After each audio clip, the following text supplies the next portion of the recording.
ವಿಠಲ ಕುರಿಸಂಕನವರು. ಇವತ್ತು ನಾನು ಕವನ ವಾಚನವನ್ನು ಮಾಡುತ್ತೇನೆ.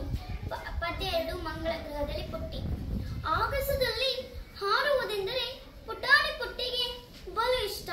ರೆಕ್ಕೆಗಳಿಲ್ಲದೆ ಹಾರಲು ಹೋದರೆ ಆಗದೆ ತೊಂದರೆ, ಇದು ಕಷ್ಟ. ಒಂದಿನ ಇದ್ದಕ್ಕಿದ್ದಂತೆ ಪುಟ್ಟಿಗೆ ರೆಕ್ಕೆಯು ಬಂದಿತ್ತು. ಹಕ್ಕಿಯ ಹಾಗೆ ಹಾರುವ ಮನಕ್ಕೆ ಹೆಚ್ಚಿನ ಹರ್ಷವ ತಂದಿತ್ತು. ಕೂಡಲೇ ಪುಟ್ಟಿ ತನ್ನೆನೆ ಜಿಗಿದು ಆಗಸದೊಳಗೆ ಹಾರಿದಳು.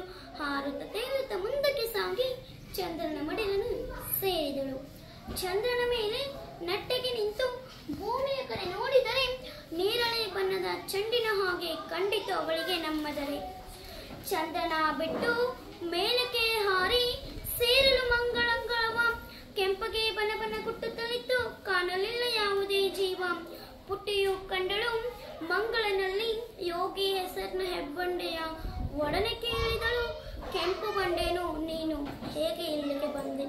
ಬಂಡೆಯು ಕಣ್ಣೀರನ್ನು ಸುರಿಸುತ್ತಾ ಹೇಳಿತು ಪುಟ್ಟಿಗೆ ನೋವಿನಲಿ. ಪುಟ್ಟಿಯೇ ನಮ್ಮೀ ಮಂಗಳ ಗ್ರಹದ ದುರಂತ ಕಥೆಯನ್ನು ಕೇಳಿ ತಿಳಿ.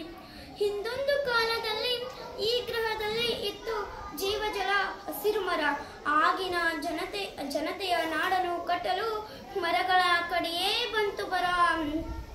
ಮಳೆ ಬೆಳೆ ಕಾಣದೆ ಜೀವಿಯು ಅಳಿದು ಬಂದಿತು ನಮಗೆ ಇಂಥ ಸ್ಥಿತಿ. ನಿಮ್ಮ ಭೂಮಿಯಲ್ಲಿ ಗಿಡಮರ ಅಳಿದರೆ ಮುಂದೊಂದು ದಿನ ಇದೇ ಗತಿ. ಡವಡವ ಗುಟ್ಟುವ ಬನವ ಬಯಲನ್ನು ಕಂಡು ಡವಡವ ಗುಟ್ಟಿತು ಎಳೆ ಹೃದಯ. ಹಸಿರನ್ನು ಅಳಿಸದೆ ಗಿಡಮರ ಬೆಳೆಸುವೆಂದಳು ಈ ಧರೆಯ.